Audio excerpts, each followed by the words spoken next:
Παίρνει ο Ρωμάνο, μένει όρθιος, συνεχίζει η σέντρα προς τον Περόν, έβαλε κάτω την μπάλα με τη μία στα δίχτυα, 1-0.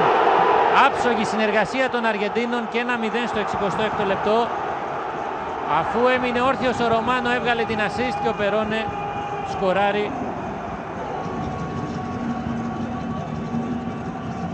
Λύνει έτσι η κόβει, αν θέλετε, το γόρδιο δεσμό. 1-0 λοιπόν από τον ηγέτη της επίθεσης του Ηρακλή. Τρελό πανηγύρι.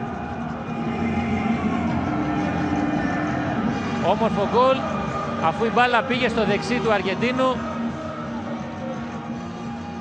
Την πήρε ακριβώς εκεί που ήθελε. Δείτε, την κατέβασε, γύρισε, νίκησε και τον Κολίτσι και έγραψε το 1-0. Η ασίστα από τον Ρωμάνο.